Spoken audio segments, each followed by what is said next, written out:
जो और खुद ही प्रजा पर तौले से। चुगलखोर बेईमान मरे जो अमृत में विष घोले से। चुगलखोर बेईमान मरे जो। राजा कैसा मर जाना चाहिए? जिसकी प्रजा दुखी हो। राजा वो मरी जाए जुल्म जो खुद ही प्रजा पे तौले से।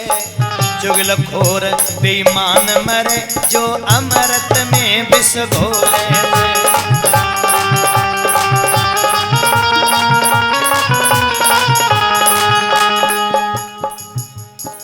मुखिया पंच प्रधान मरे जो जुल्म गांव पर ढावे से। पक्षपात की बात करे आपस में रार करावे से। पक्षपात की बात करे भैया। और सुनिए,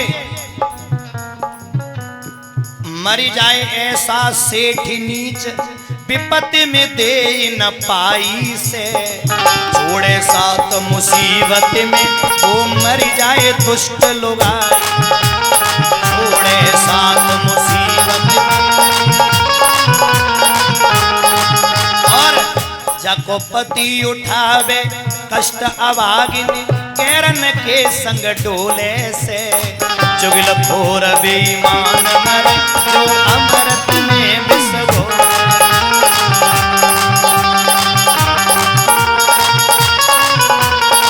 और देखिए, शास्त्री वो मर जाए मंच पे गुटका तमाकू चबावे से। संत वही मर जाए भूल के हरि को नाम न गावे से। संत वही मर जाए भूल के। पुत्र वही मर जाए पिता की सेकी सौनी घटावे से। पिता वही मर जाए पुत्र को बिल्कुल नहीं पढ़ावे।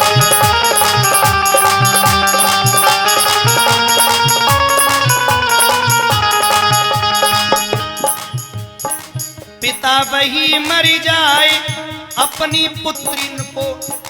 पिता वही मर जाए नहीं पुत्री को लाड लड़ावे से। पुत्री वही मर जाए पिता के कुल में दाग लगावे से। पुत्री वही मर जाए।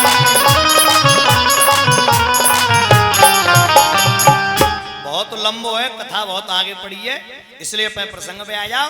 राजा वो मर जाए। और राजा कैसा होना चाहिए? 1 मिनट की बात आ गई है तो समझाऊंगा। और देखो, रोज रोज कथा तो होती ना है, साल में तुम्हारे यहाँ आश्रम पे वैसे तो बहुत होती हैं, लेकिन अब 10-5 मिनट इतने होते सही।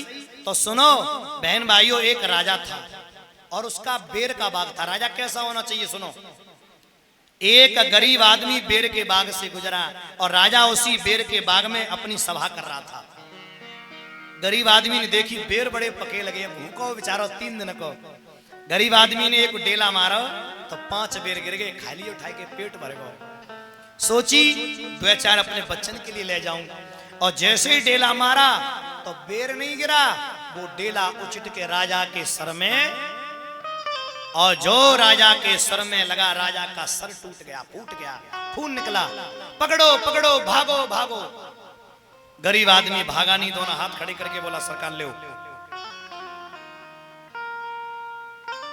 मंत्री बोला सरकार इसका गला काट दूं। बोलो। राजा ने कहा रुक जा। राजा बोले क्यों रे, तूने मुझे पत्थर क्यों मारा? वो गरीब आदमी बोला सरकार मेरी औकात नहीं है तुम्हें पत्थर मारूं, लेकिन पत्थर मेरा ही था, ये मैंने मारा नहीं है, मैं अपने पेट की भूख के लिए बेर तोड़ रहा था और वो उछट के तुम्हारे लग गया है, अब मुझे मारो चाहे छोड़ो, पत्थर मेरा ही है। राजा बोला है मंत्री इसको इतना धन दे दो इसकी 7 पीढ़ी बैठ के खामे। मंत्री बोले ठीक, खोपड़ा फोड़ दिया और धन और दे दो।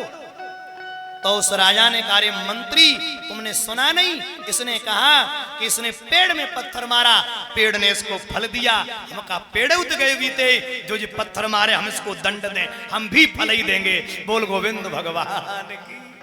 राजा ऐसा होना चाहिए, ऐसा नहीं होना चाहिए जब जरूरत है तो राम राम सा, और जरूरत नहीं करेगी तो बोले तो देखेंगे इतने राम राम ना करिए मत। ऐसे राजा थे तो भगवान बचावे। मेरे भैया कंस की त्राहिमाम होने लगी। एक चचेरी बहन थी देवकी, जो 7 बहनें थी, गौरवी, रोहिणी, भद्रा, मदरा, रोचना, इला, और सबसे छोटी देवकी। ये 7 की 7 एक सजनों महाराज वसुदेव को विवाही थी। कंस ने मित्रता निभाई थी। आखिरी बहन देवकी की विदा कर रहा था, बहन को लेकर के चला। एक आवाज आई, रे कंस, तू इस बहन को बड़े लाड़ प्यार से ले जा रहा है, उसी बहन का 8वां बालक तेरा काल होगा, काल होगा, काल होगा। आवाज आई, भोजराज कंस डर गया। ये आवाज किसकी है? संस्कृत में श्लोक भी है, पते प्रगहिड़म कंस मां भास्यहा शरीरवाक अस्यातुष्टो गर्भो हंतायाम बहिसे बुध। भोजराज कंस उतरे, बहन के बाल पकड़े, बोले अब छोड़ेंगे ही ना तो, और ले गया। वसुदेव बोले क्या कर रहे हो? अरे नारी को मत मारो, और मौत से डर रहे हो? मौत तो सगी बहन है, और वास्तव में सजनों मौत हमारी तुम्हारी सगी बहन है। मृत्यु जन्मता देहे वीर देहन सह जायते, मौत हमारी सगी बहन है। और कैसे?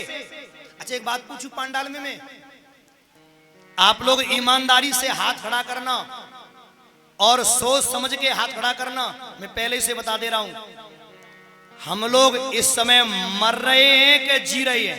पहले